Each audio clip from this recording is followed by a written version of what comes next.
Okay, so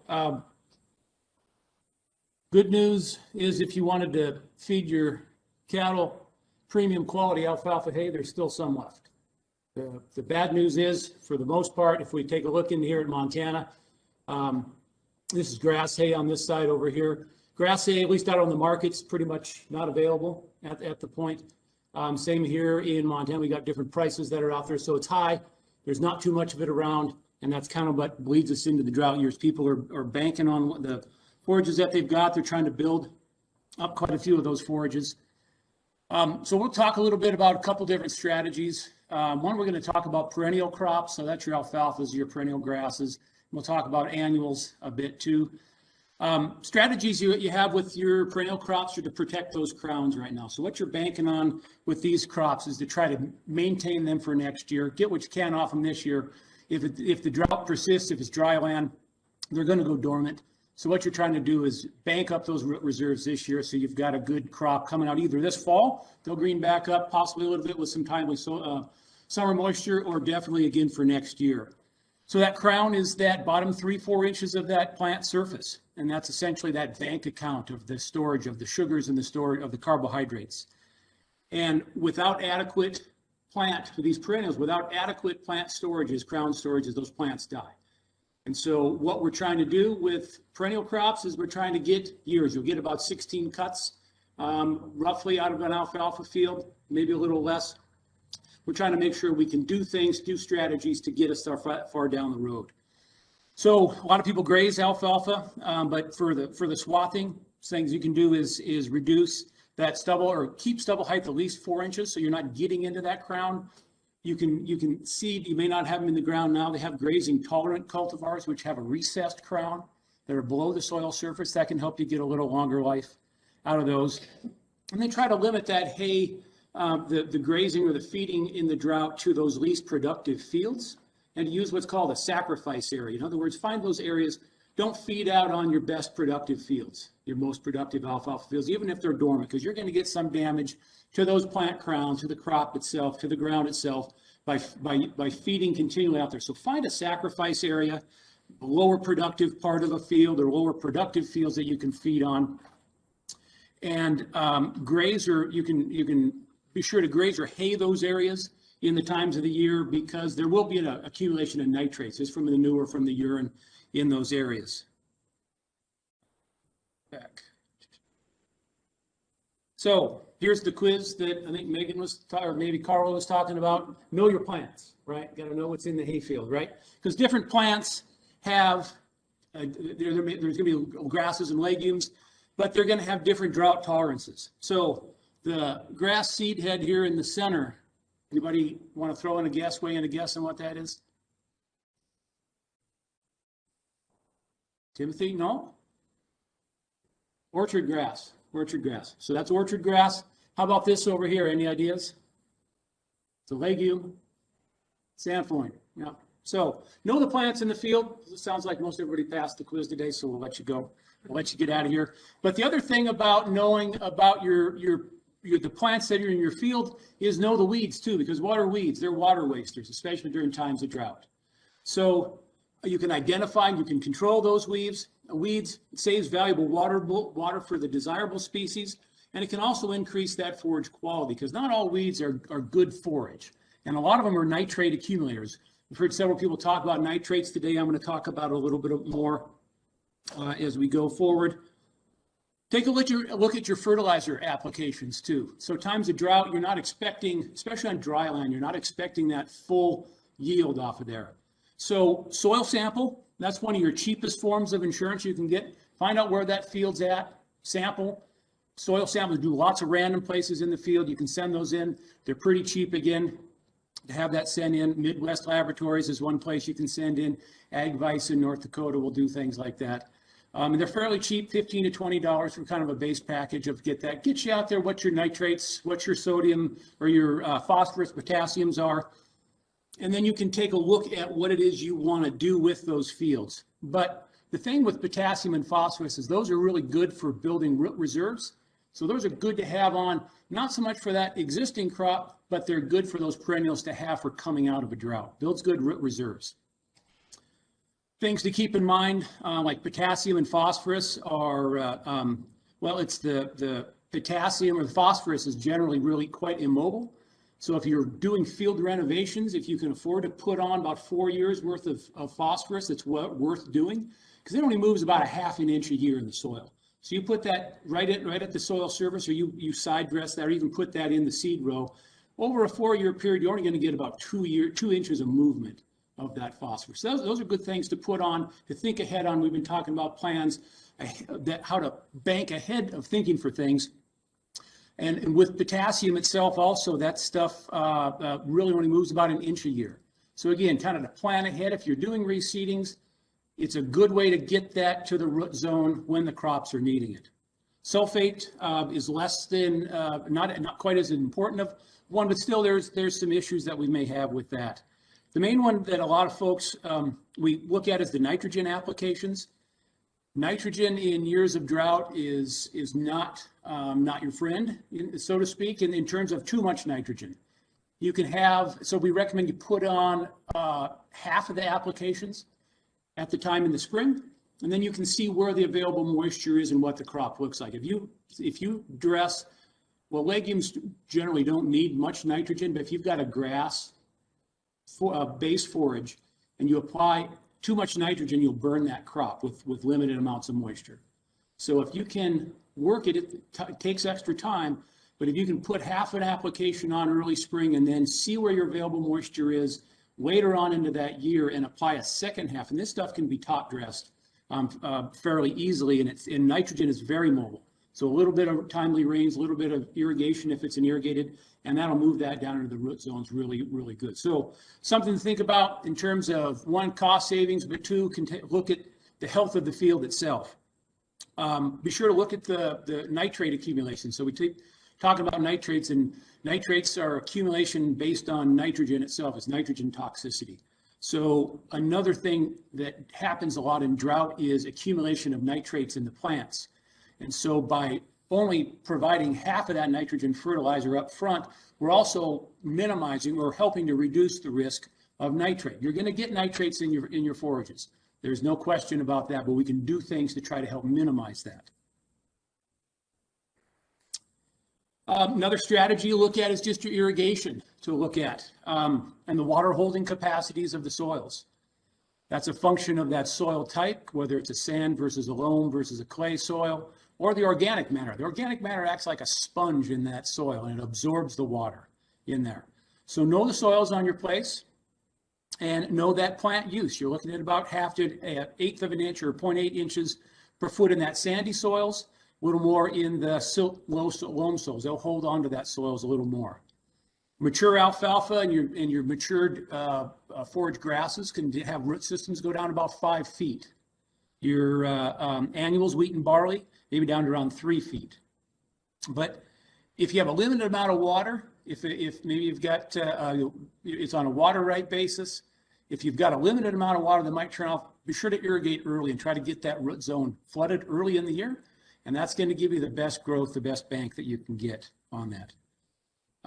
One thing to take a look at are these are long-term strategies here we have to deal with dung beetles. So the forage position here, I work a lot of what goes into the animal. Everybody else, Carla and Megan, work with a lot of what happens in the animal. Well, we also got to pay a little bit of attention to what comes out the back end of the animal. And that has a real high level of organic matter in it. And so we can do things that can augment these different dung beetle populations. What they do is essentially grab that manure. There's 3 different types, but 2 of the different species actually will dig brood chambers down below the soil surface, and they'll move manure down there to feed their larvae. And what are they doing when that happens? They're also moving large quantities of organic matter, organic matter into the soil, which then becomes a source of a sponge and a water holding capacity. Estimated by the NRCS, 1% increase in organic matter can result up to 20,000 gallons of available soil water per acre. So that's something that we can think about in terms of how we go about managing these and how the strategies we can do to help augment or help increase that. Question people ask all the times is, should droughty alfalfa be cut? And The root reserves, so when alfalfa comes out of dormancy in the spring, it has its relatively higher level of nutrients in the roots, in the crown. And as that biomass starts to grow, it's inverse relationship. As the biomass starts to grow, the available nutrients start to decrease. And that kind of goes on until the alfalfa is about 8 inches tall. And that's where there's enough top leaf structure to photosynthesize that the plants can start to build root reserves again. So that happens at about that 8 inches, kind of an easy way to look at it. About 6 to 8 inches is where the real damaging part is. That's if you cut at that point, that's the point where you're really going to have some damage on those plants because they've used their root reserve and then you cut the photosynthesizing part of the plant before they had the chance to build that back. So a general recommendation is to wait till those plants are about 12 to 15 inches tall in there, because even in severe drought, a lot of times the alfalfa will drop all of its leaves and just go dormant for the summer, but they're really well adapted to survive during that time. But typically that 6 to 8 inch range, don't harvest, get up to 12 to 15, but then you also want to look at the economics of it too. Is it profitable to swath and try to bale alfalfa that's a foot tall? So those are decisions, those are kind of ranch level decisions for you to take a look at. But things to think about when you're not going to harm that crop as long as you wait for it to get more mature. That's the point that we want to get to. And a lot of times, a common concern is if the alfalfa flowers, but it doesn't reach that 12 to 15 inch zone or growth level, will it flower again next year? And the answer is yes. So, but the main thing you want to do, like I say, is manage those plants, manage any nutrient deficiencies that you have, manage any insects, diseases, or pests that are within that field, and fertilize, like I say, with that potassium and phosphorus, because that's the best chance you have at building those roots for those plants, because they're a different type of strategy that we come into. So perennials, they have a different strategy of production. In other words, during drought, they're the worst producers because genetically they're trying to bank for next year, where it's the annuals that are the ones that actually produce best in the drought. And so let's talk a little bit about some of the annuals, and maybe a little late. Some of you guys probably have a lot of maybe the seed in the ground, but the annuals, their strategy of production is seed. Perennials go dormant. They'll wait out the drought, they'll bank root reserves, and they'll wait for the drought to disappear. Then banking that moisture is going to come again at some point. The perennials don't have that, or the annuals don't have that. They're genetically programmed for one season. So their only way of making it to next year is to produce seed. And how do you produce the most seed? You produce the most biomass, or the most photosynthesizing parts of the plant, and that's the forage. But forages, you don't let them grow to the seed, the full ripe seed stage. So based on your precipitation, which may or may not happen in some parts, your growing season, that intended use of that crop is really how you want to choose annual forages. And annuals, like I say, are really a great strategy for drought years because of that reproduction, because of that genetic programming. Cool seasons are typically what we recommend, especially during drought. Warm seasons work just fine, but the cool seasons work better. Barley, wheat, triticale, rye, simply because you can match those up best with the water use patterns. Warm season during drought, they typically don't do, they're good. Corn is an example. They do well when the moisture and the heat is there. We're probably not going to have to worry about the heat units this year, but we're probably going to be worrying about the moisture. So being a warm season, they grow later in the year.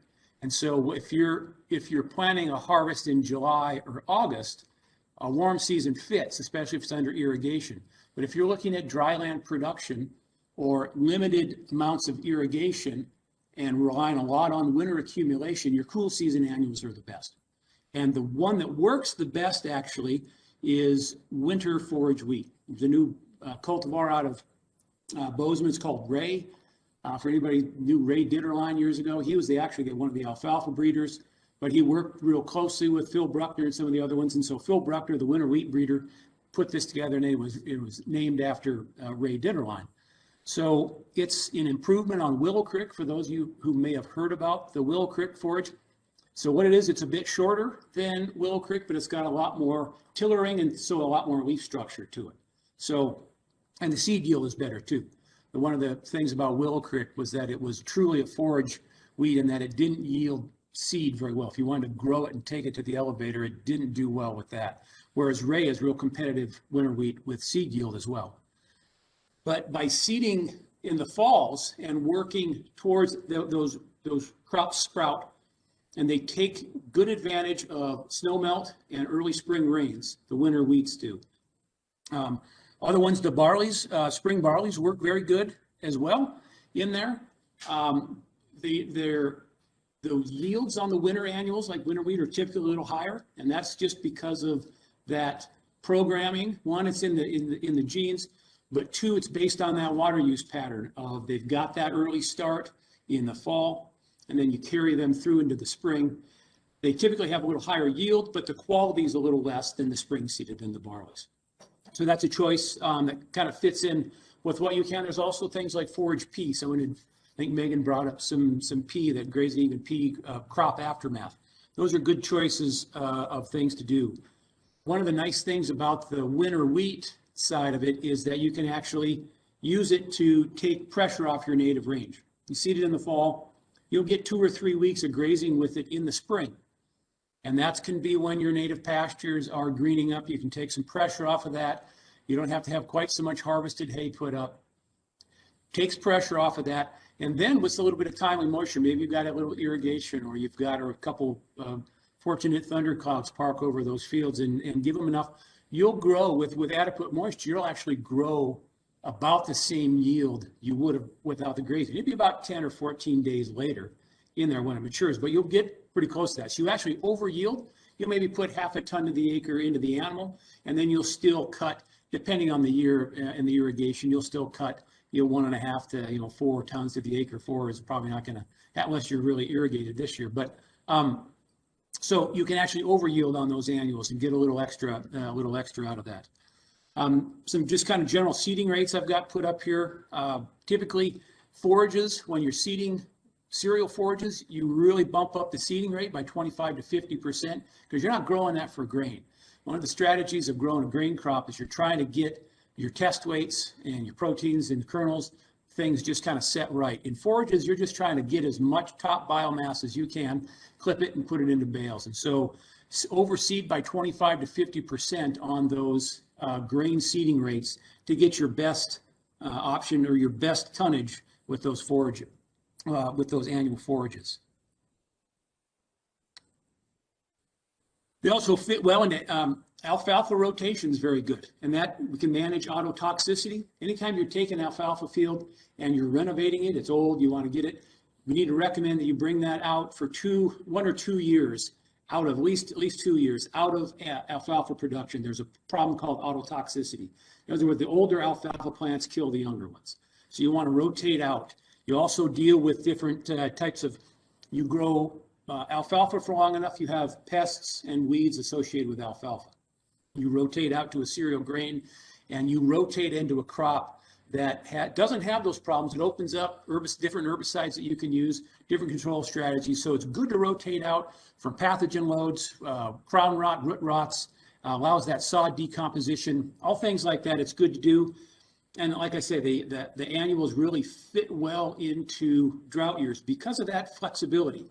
That's one of the main things that they really provide is you can wait for, if the moisture isn't there, you can actually wait in the fall until you get a little bit of soil moisture. As long as you get too far in and it's flexible, you can seed when that moisture is right on your place.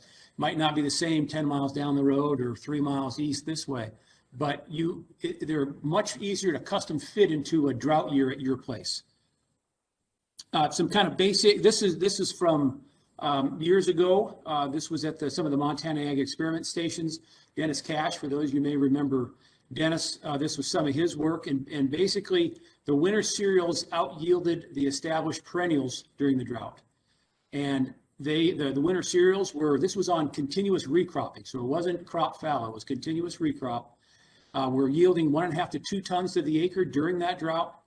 And this, the alfalfa grass mix was about half a ton to 1 ton to the acre. And again, that's just based on those different strategies that those plants have. Like I say, the perennials decrease their yields during the drought, whereas the annuals, their best chance is to really utilize as much moisture as they can to try to grow as much biomass as they can during those times. Some of the general recommendations they had in there, I kind of have mentioned a few of those, but here's times where you plant those. Winter wheat, here's some of what they are up here. Triticales, spelt, winter wheats. Springs, you got barley, spring wheats, oats, triticale. Again, there's winter and spring triticales. General times when you're going to seed those. Some, can't quite read that. Oh, production levels, what you could generally expect to get dry land versus irrigated, and some nitrate toxicity issues. The winters are typically less, the winter annuals have typically a less propensity for nitrate toxicity, but it's still there. You always want to check those, your forages before they're fed. Another option is a forage P, which fits well in with the annual cereals. They complement them very well. There's winter and spring cultivars. There's different kinds out there.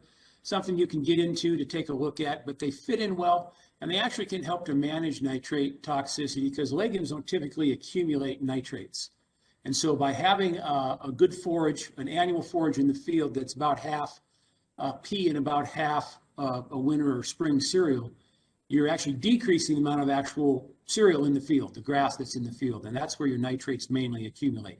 So it can help to decrease that nitrate level just overall, just by the characteristics, using the characteristics of the plants to your advantage.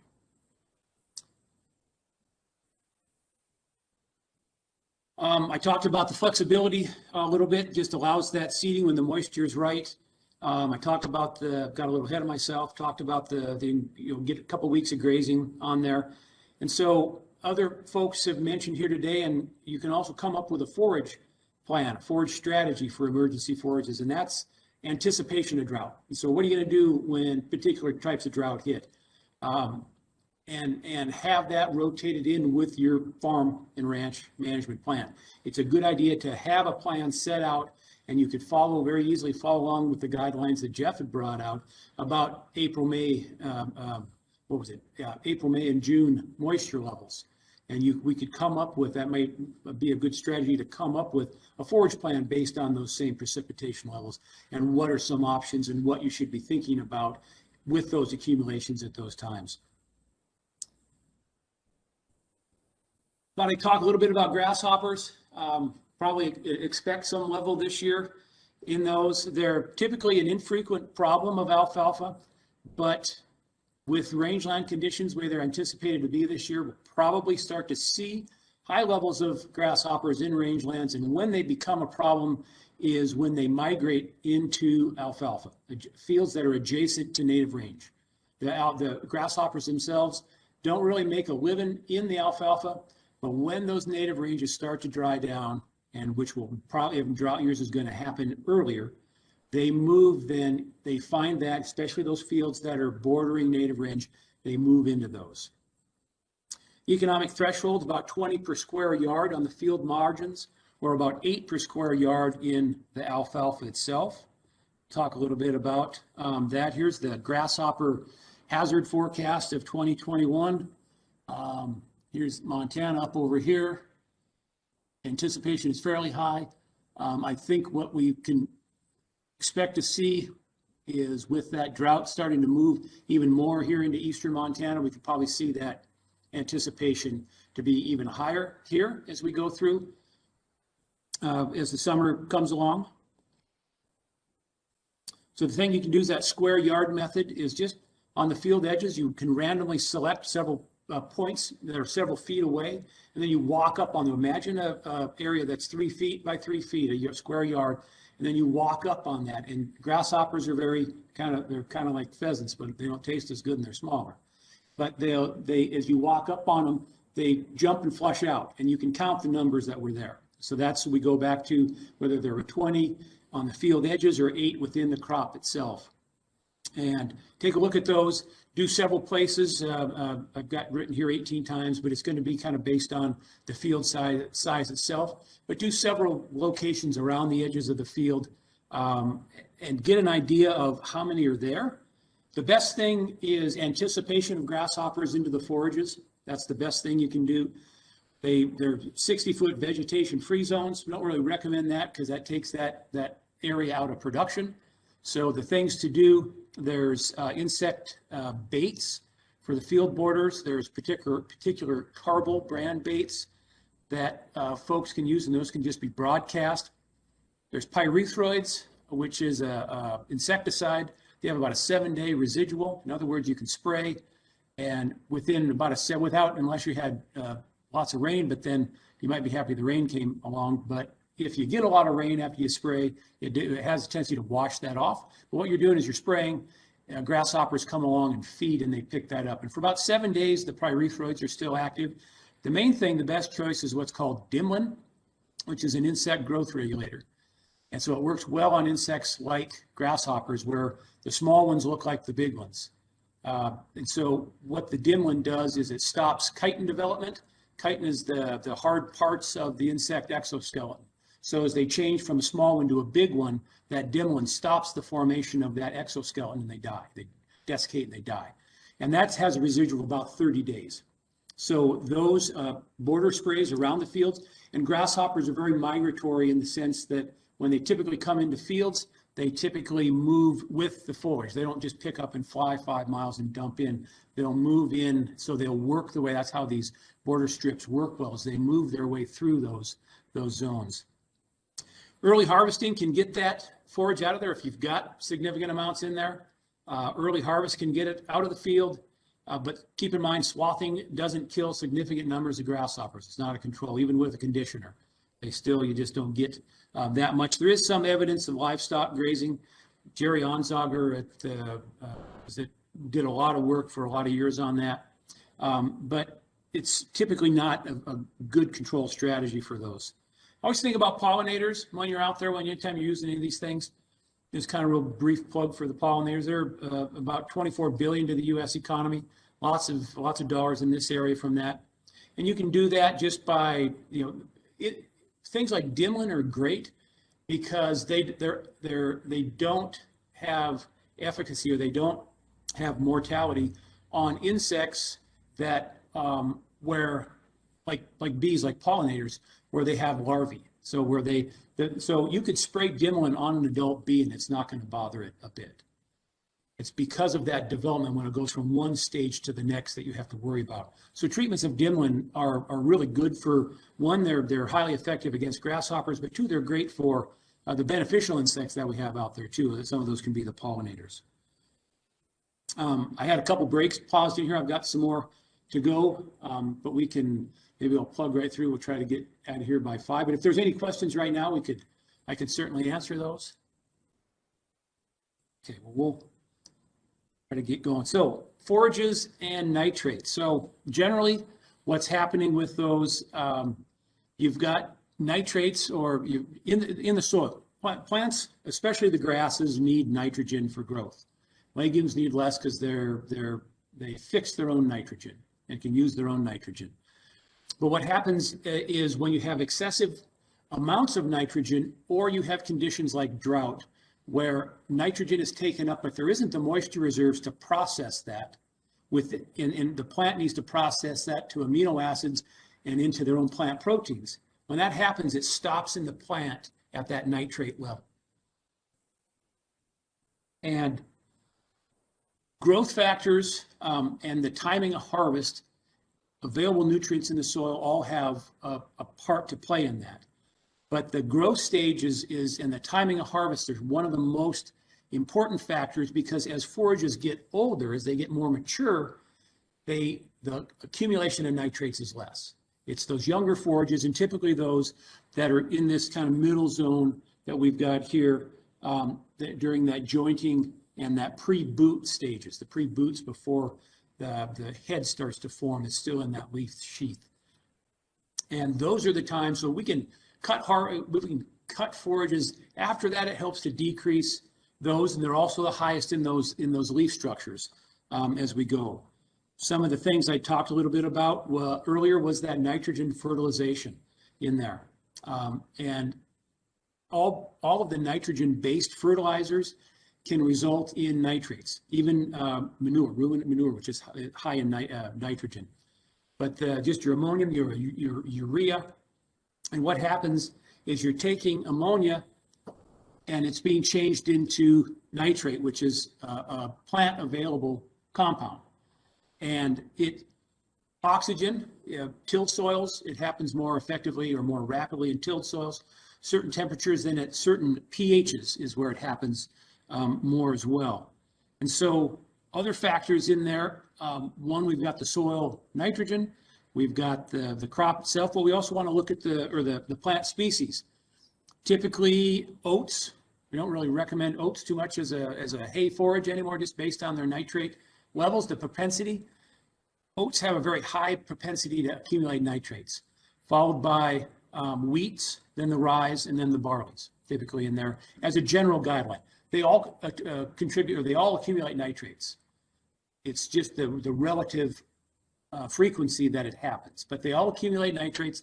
They all develop toxic levels of nitrates. That's just a general kind of guideline.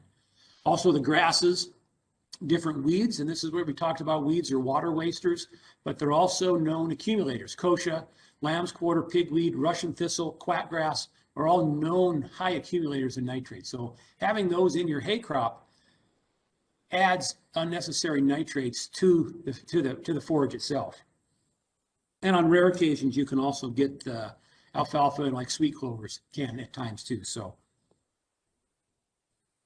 other factors, herbicides can contribute to that. Some negative. The herbicides might actually increase the levels of nitrates. If you have an herbicide damage to alfalfa, that's a stress.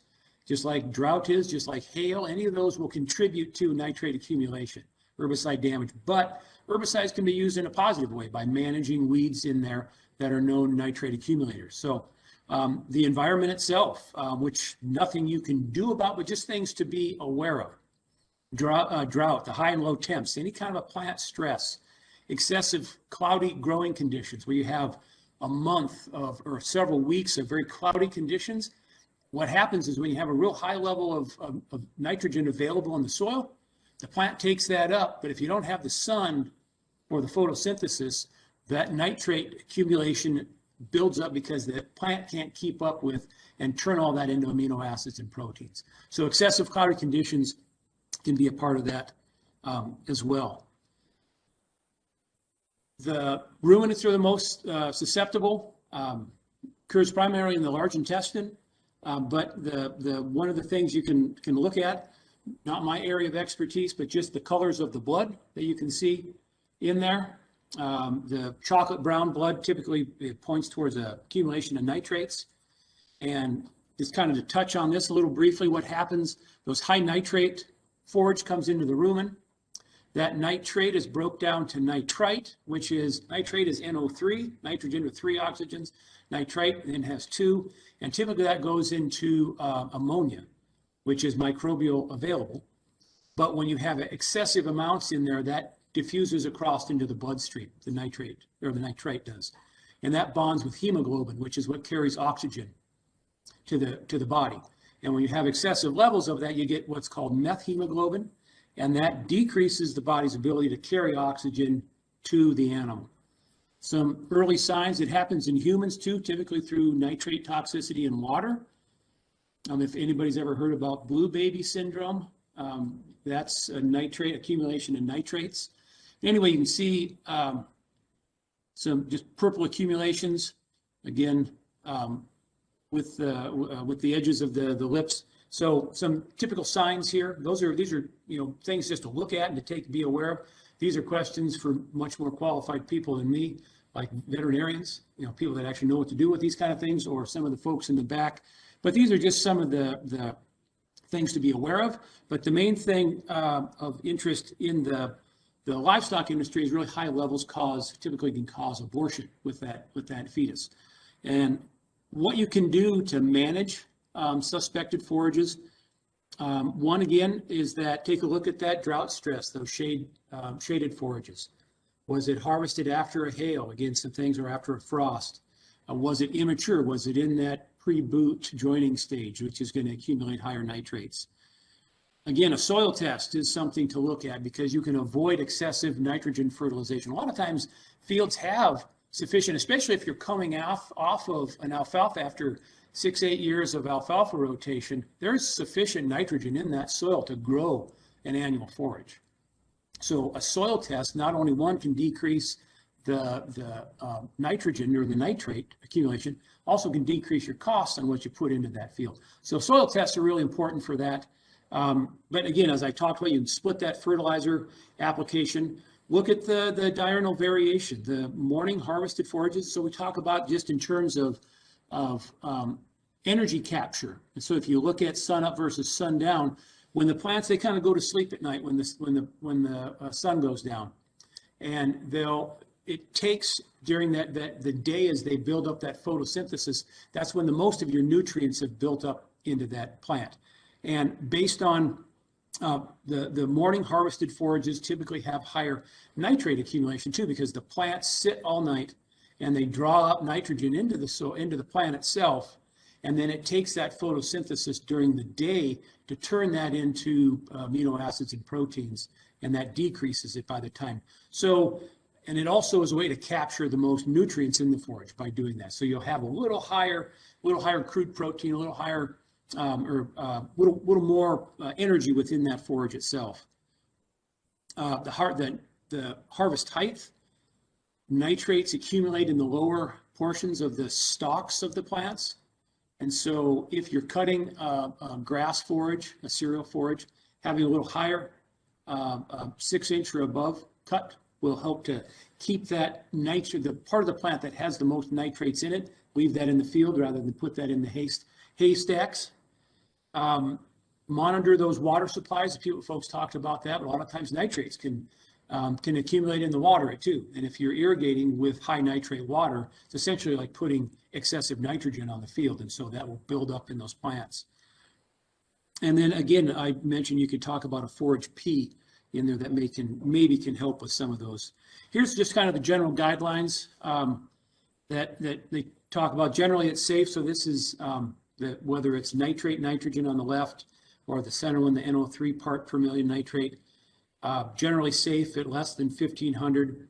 At 1,500 to 5,000, it's generally safe for non-pregnant livestock. 5,000 to 10,000, it's limited feeding to 25% to 50% of the livestock. Don't feed to pregnant animals, and then above 10,000 ppm of the nitrate, don't feed it at all. And so these are things you can work with extension agents. Folks have talked about that. There's the quick test and the strip test. There's also, here we go, quick test and the strip test. And Megan is talking about, and others are putting together, getting the test strip out. It's a little better of a way to measure some of these, but working with your county agents on those and can get that forage tested. We definitely recommend that you test all your forages, especially those that contain any proportion of grass in there, a cereal forage in there. Get those tested, because generally as we can take a look, you can see the nitrate accumulations, we get up here into the oat hay and it's soft dough, different stages in there. You can see that from the oat hay at the heading, it's decreasing as you go down towards that plant matures a little bit more at the soft dough stage, and as you go with that. So, but again, just be aware that nitrates are an issue. A stat I read was it's about 40% in any given year, about 40% of Montana grass-based or cereal-based forages have some level of nitrate issue with them. So it's something to be aware of. Get those forages tested. Again, there's the commercial laboratory, the quick test and the strip test, and you can work in with folks on that. And with that, I promise to get you out of here by 5, and I've got 2 minutes to spare. So I will happily answer questions, or we can open that up to questions that for any of the other presenters that they may have too. So.